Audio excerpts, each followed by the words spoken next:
نماز کے دوران مختلف غلطیوں کے حوالے سے جو کمی کوتاہی رہ جاتی ہے اس حوالے سے گفتگو جاری ہے۔ چند باتیں عرض کی تھی۔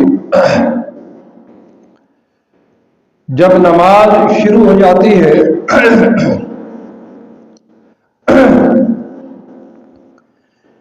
تو امام اللہ اکبر کہتا ہے، تکبیر کہنے کے بعد ہاتھ باندھ لیے جاتے ہیں اور پھر اسی طرح رکوع میں جاتے ہوئے تکبیر کہنا، رکوع سے کھڑے ہوتے ہوئے تکبیر کہنا۔ تو جس طرح یہ امام تکبیر کہے گا، پیچھے جو مقتدی ہے وہ بھی اسی طرح وہ تکبیرات دل میں کہے گا۔ یہ مطلب نہیں کہ امام نے تکبیر کہہ دی تو وہ مقتدی کے لیے بھی ہو گئی، نہیں، وہ بھی ادا کرے گا کیونکہ وہ نماز میں ہے، وہ بھی نماز پڑھ رہا ہے۔ امام کے پیچھے اس نے تکبیرات بھی کہنی ہے، سورہ فاتحہ بھی پڑھنی ہے، باقی جتنی دعائیں وہ بھی پڑھنی ہے۔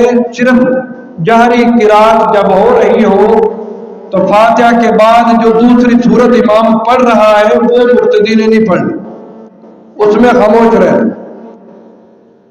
باقی جتنی بھی نمازیں ہیں سورہ فاتحہ لازمی پڑھنی ہے، اس کے بعد والی قرات نہیں، باقی سب دعائیں تکبیرات سب اس کے لیے ضروری ہے۔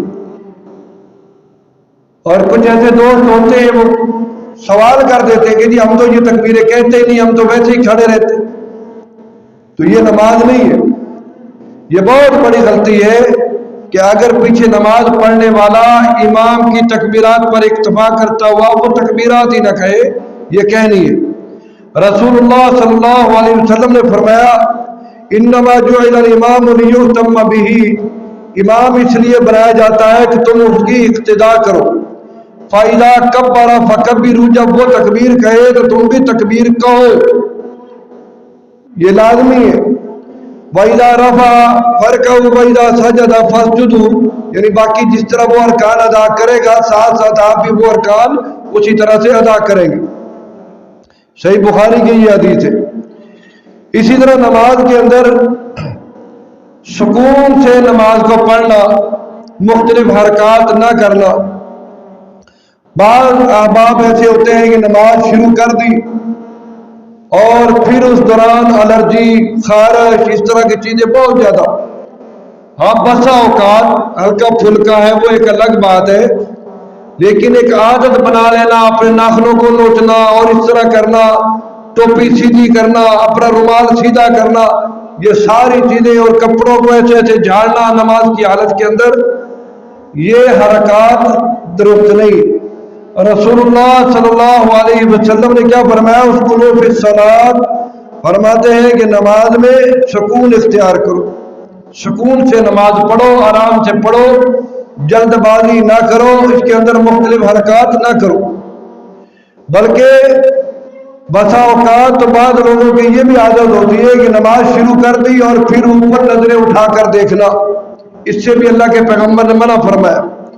بلکہ رسول اللہ صلی اللہ علیہ وسلم نے اتنے سخت الفاظ استعمال کیے، اگر آپ ذرا غور کریں تو سنیے گا یہ حدیث۔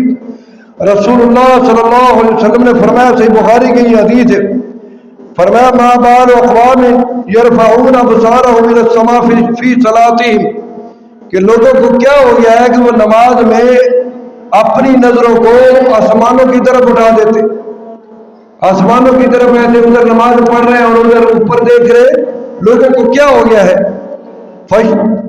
فاشتد قوله فی ذلک، تو اللہ کے رسول صلی اللہ علیہ وآلہ وسلم نے کیا فرمایا کہ لوگوں کو اس چیز سے باز آنا چاہیے۔ آپ صلی اللہ علیہ وسلم نے اس سے سختی سے روکا ہے، بلکہ یہاں تک آپ صلی اللہ علیہ وسلم نے فرمایا حتی قال لینتہن عن ذلک او لتخطفن ابصارهم، فرمایا لوگوں کو اس چیز سے رک جانا چاہیے، کہیں ایسا نہ ہو کہ ان کی آنکھوں کو اچک لیا جائے، ان کی بینائی ختم کر دی جائے۔ یعنی اللہ کی ناراضگی کا اتنا یہ سبب بنتی ہے، نماز میں نظریں اٹھا کر اوپر کی طرف دیکھنا یا ادھر ادھر دیکھنا یا گھڑی میں ٹائم دیکھنا، اللہ کے پیغمبر نے فرمایا جو لوگ اس طرح نماز کی حالت میں ادھر ادھر یا اوپر آسمانوں کی طرف دیکھتے ہیں، کہیں اور توجہ کرتے ہیں، ان لوگوں کو سوچنا چاہیے کہ اللہ تعالیٰ ان کی نظروں کو نہ اچک لے، ان کی نظر ہی خراب نہ کر دے۔ اندازہ کرے کتنے سخت الفاظ ہیں۔ بسا اوقات یہ ہوتا ہے کہ نمازی مسجد میں آیا، اب جماعت میں ٹائم ہے 2 منٹ 3 منٹ 4 منٹ، ظاہر ہے اس نے اگر سنتیں پڑھنی ہے، مثال کے طور پر ظہر کی نماز ہے، اگر 4 منٹ پڑھے وہ 4 منٹ میں 4 رکعت پڑھ سکتا ہے یا 2 پڑھ سکتا ہے، اسی حساب سے وہ نیت باندھ لے، اپنی نماز شروع کر لے۔ لیکن جیسے ہی امام صاحب آئے، اس بندے کو پتہ چلا کہ جی امام صاحب بھی آ چکے، اب وہ نماز پڑھتے ہوئے گھڑی کی طرف دیکھنا شروع کر دے گا۔ اور بھائی اللہ کے بندے، آپ اپنی نماز پڑھو سکون سے، یا تو شروع کرتے نہیں، اگر کر لی ہے آپ کو پتہ ہے، آپ نے ٹائم دیکھا ہے، غور کیا ہے کہ بھائی اتنی دیر میں پڑھ سکتا ہوں، تو آپ سکون سے نماز پڑھو، کوئی مسئلہ نہیں، امام کوئی آپ کو روک نہیں دے گا۔ اور وہ کیا کرتے ہیں، فوراً ادھر ہاتھ بندھا ہوا تیار بیٹھے، ادھر فوراً گھڑی۔ بھائی نماز پڑھ رہے ہو، ٹائم نہیں دیکھ رہے۔ اللہ کے نبی کچھ حدیث کو سامنے رکھو کہ نماز کی حالت میں گھڑی کو دیکھو گے، دیواروں کو دیکھو گے، ادھر ادھر دیکھو گے، دوسرے بندے کو دیکھو گے یہ کیا باتیں کر رہا ہے، تو اس چیز سے ڈر جاؤ کہ اللہ تعالیٰ تمہاری نظروں کو نہ اچک دے۔ اس چیز سے بڑی سختی سے منع کیا گیا ہے۔ اسی طرح اللہ کے پیغمبر صلی اللہ علیہ وآلہ وسلم نے فرمایا کہ نماز کے دوران اگر جمائی آ جائے، اباسی آ جائے، جیسے یہ ہوتا ہے اس طرح کر کے منہ کھول کے، فرمایا کوشش کرو کہ اس کو روکو، اگر روک نہیں سکتے تو کم از کم وہ جو آواز نکلتی ہے وہ آواز نہ نکالو۔ یہ بہت بڑی خامی آج کل ہمارے بھائیوں کے اندر پائی جاتی ہے، جناب جمائی آ گئی اور وہ اس کی آواز بھی نکالیں گے، نماز کی حالت میں آواز نکل رہی ہے، بغیر نماز کے آپ ہیں تو اللہ کے نبی نے منع فرمایا کہ اس کی آواز نہ نکلنے دو، یہ آواز شیطان کی آواز ہے۔ لیکن ہم نماز کے اندر اور کر کے اتنی لمبی آواز نکالیں گے، اللہ تعالیٰ معاف فرمائے، اللہ محفوظ فرمائے کہ اللہ کے پیغام، یہ میں پہلے موضوع بیان کر بھی چکا ہوں الگ سے، حالانکہ اس موضوع میں بات بھی ہو چکی ہے، لیکن پھر بھی لوگ اس بات کو سمجھنے کے لیے تیار ہی نہیں ہے۔ اتنی آواز نکالیں گے اور دوسرا بندہ پریشان ہو جائے گا، یار پتہ نہیں کیا ہو رہا ہے۔ اللہ کے بندو، اللہ کے نبی نے منع فرمایا، ہم کون ہوتے تمہیں منع کرنے والے، جو مرضی کرو، لیکن اللہ کے نبی جس پر شریعت نازل ہوئی، جس کے طریقے پہ ہم نماز پڑھ رہے، جس کے بتانے پہ ہم نے کلمہ پڑھا ہے، جن کے بتانے پہ ہم نماز پڑھتے، جس اللہ کے نبی نے نماز کی تاکید کی، جس نے ہمیں نماز کا طریقہ سکھایا، اس نے کہا کہ یہ آواز اگر نکلے اس کو روکنے کی کوشش کرو، یہ شیطان کی آواز ہے۔ اللہ کے بندو، ہم نہیں روکیں گے تو ہمارا شمار شیطان کے اندر ہو جائے گا۔ اور جب یہ اباسی آتی ہے، یہ جمائی آتی ہے، پنجابی کا لفظ اباسی ہم کہتے ہیں، اس لیے میں لفظ استعمال کر رہا ہوں، یہ جمائی، اس کے ذریعے اللہ کے پیغمبر نے فرمایا شیطان منہ میں داخل ہوتا ہے، یہ شیطان کی آواز ہے، اس سے بچو، احتیاط ضروری ہے۔ اسی طرح نماز کے دوران، یہ بات میں پہلے کر چکا ہوں کہ نماز کے دوران اپنے کپڑوں کو، بالوں کو یہ پف سیدھا اور ایسے سیدھا کر کے اٹھے گا، فوراً جناب یہ پف سیدھا ہو رہا ہے، یہ غلط ہے۔ تم نماز پڑھنے آئے، پف سیدھا کرنے نہیں آئے، پف بعد میں بھی سیدھا ہو جائے گا، بعد میں بھی کنگھی پھر جائے گی۔ اللہ کے پیغمبر صلی اللہ علیہ وسلم کا معمول کیا تھا کنگھی کے حوالے سے؟ ایک دن چھوڑ کر ایک دن کنگھی کرتے، ہم تو دن میں 100 مرتبہ کرتے، بس جیب میں ہے نکالی، چل بھائی، جب دیکھا کہیں موٹر سائیکل کھڑی ہے، شیشہ دیکھا، شروع ہو گئے۔ اللہ کے پیغمبر ایک دن چھوڑ کے ایک دن کنگھی کرتے، سنن نبی داؤد کے اندر یہ حدیث موجود ہے، آپ پڑھ سکتے۔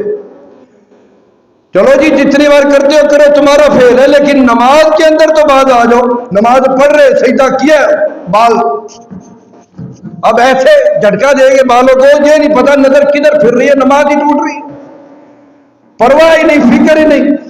اگر کوئی کہہ دے تمہیں کیا پتا بالوں کی حفاظت کیسے کرتے، نماز ضائع ہوتی ہے وجہ، بالوں کی حفاظت تو ہم نے کرنی ہے۔ پپو بننا کون سا آج کل آسان ہے بھائی۔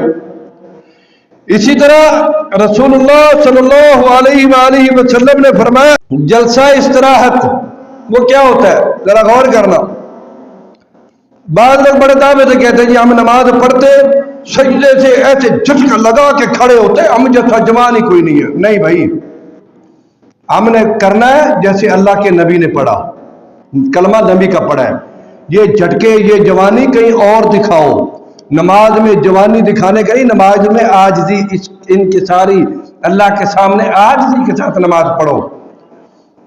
یہ جھٹکے اور یہ طاقت اور بہت ساری جگہ، کسی پکڑ لو جا کے کرو کھدائی زمین کی، وہاں پہ جھٹکے لگا لو، یا کوئی بوریاں اٹھاؤ لوڈ کرو، ایک جھٹکے میں اٹھا کے پھینکو ٹرک پہ، پتہ چل جائے گا کتنی جوانی ہے. اللہ کے پیغمبر صلی اللہ علیہ وسلم جب سجدہ کرتے، سجدہ کرنے کے بعد بیٹھ جاتے اور پھر آرام سے کھڑے ہو جاتے. اس کو کہتے ہیں جلسہ استراحت.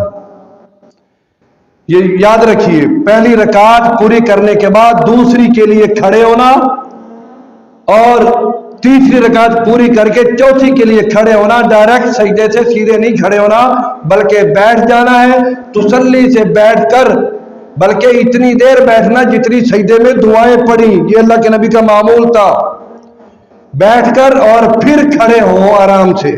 یہ سنت ہے. اگر سنت کے مطابق نماز پڑھنی ہے تو یہ اللہ کے پیغمبر کا طریقہ ہے. جھٹکا لگا کے نہیں کھڑے ہونا، بلکہ اللہ کے نبی صلی اللہ علیہ وسلم نے صحابہ کو نماز سکھاتے ہوئے ان چیزوں کی تاکید کی، سمجھایا کہ یہ آرام سے اعتدال کے ساتھ ان ارکان کو ادا کرنا ہے. اور یہ بھی یاد رکھیے کہ نماز میں بعض لوگ آنکھیں بند کر لیتے ہیں. آنکھیں بند کر کے نماز پڑھنا یہ بھی درست نہیں ہے. نبی کریم صلی اللہ علیہ وسلم کا معمول کیا تھا؟ نماز کی حالت میں سجدے والی جگہ پر دیکھتے جہاں پہ سجدہ کرنا ہے. لیکن ہماری نظر سجدے میں نہیں ہوتی. ہماری نظر کیا ہوتی ہے؟ ہم نماز پڑھ رہے ہیں، نماز کے بعد پھر اس کو کہنا ہے میں نے پتا تو کی کردا پیا سے. نہیں، ایسا نہیں. اللہ کے بندوں، ہم نماز پڑھ رہے ہیں، نماز کا ثواب ضائع ہو جاتا ہے. بات کو سمجھیں، کسی پہ اٹیک تنقید نہیں ہے. ایک عام طور پہ ایک روٹین سے میں یہ موضوع جو بیان کر رہا ہوں، اللہ معاف کرے، کسی کے اندر کوئی ایسی چیز نہیں دیکھ، ویسے ہمارے اندر جو معاشرے میں پایا جا رہا ہے وہ بتا رہا ہوں میں. تو اس چیز سے تھوڑا احتیاط، ادھر ادھر نہیں دیکھے، سامنے دیکھے. کیوں؟ نماز اللہ کی پڑھ رہے ہیں، عبادت اللہ کی کر رہے ہیں، ہم کسی کو خوش کرنے کے لیے نہیں آئے. اللہ کے پیغمبر صلی اللہ علیہ وآلہ وسلم نے کیا فرمایا؟ ایک دفعہ نبی کریم صلی اللہ علیہ وسلم نے گھر میں نماز پڑھی تھی. سیدہ عائشہ رضی اللہ عنہ حدیث کی راوی ہے، فرماتی ہے کہ میں نے گھر میں ایک پردہ لٹکایا ہوا تھا، رنگین پردہ ڈیزائن والا تھا. نبی علیہ السلام نے نماز پڑھی اور نماز کے بعد فرمایا کہ اس پردے کو یہاں سے ہٹا دو، اس پردے کو یہاں سے ہٹا دو. یہاں پہ میں نماز پڑھتا ہوں تو بس ہوگا جب میں کھڑا ہوتا ہوں تو سامنے نظر پڑ جاتی ہے، اس لیے میری توجہ نماز سے ہٹتی ہے، اس لیے اس کو ہٹا دو، یہ سامنے نہیں ہونا چاہیے. تو اس بنیاد پہ ہمیں اللہ کے نبی صلی اللہ علیہ وسلم کے طریقے پہ عمل کرنا ہے. نبی کریم صلی اللہ علیہ وآلہ وسلم داخل ہوئے ایک مرتبہ کعبہ میں، خانہ کعبہ میں، تو آپ صلی اللہ علیہ وآلہ وسلم سجدے والی جگہ پر دیکھتے رہے، سجدے والی جگہ پر دیکھتے رہے. باہر سے کوئی بھی آ رہا ہے، کوئی جا رہا ہے، ظاہر پتہ تو چلتا ہے نا. ہم یہاں بیٹھے مثال کے طور پر آپ غور سے کبھی دیکھیں بیٹھے ہوئے تو کم از کم 4-5 فٹ تک سائڈ پہ نظر جاتی ہے، ٹھیک ہے. وہ آنا جانا وہ چیز ایک الگ ہے، لیکن نظر اگر ہماری سامنے ہوگی تو ہمیں یہ نہیں پتا گا وہ کیا کر رہا ہے. لیکن جب ہم تھوڑا سا یوں کریں گے تو ہمیں یہ پتا چلے گا کہ وہ کر کیا رہا ہے. حرکت ضرور نظر آئے گی لیکن یہ نہیں پتا چلے گا. تو اللہ کے پیغمبر صلی اللہ علیہ وآلہ وسلم کے بارے میں کیا کہا جائے؟ ما خلف بصرہ موضع سجودہ حتی خرج منہا، کہ اللہ کے پیغمبر خانہ کعبہ میں آئے، یعنی بیت اللہ میں آئے، اللہ کے گھر میں نماز پڑھی اور آپ نے سجدے والی جگہ پہ نظر رکھی، ادھر ادھر نہیں دیکھا، یہاں تک کہ آپ وسلم نماز پڑھ کے وہاں سے اپنی جگہ سے اٹھ کر گھر چلے گئے. اور دونوں سجدے کرنے سے پہلے، سجدہ کرنے سے پہلے یہ بات یاد رکھی، جب ہم رکوع سے سجدے کے لیے جائیں گے تو یہ ذہن میں رکھے سب سے پہلے ہم نے رکھنے ہیں یہ دونوں ہاتھ.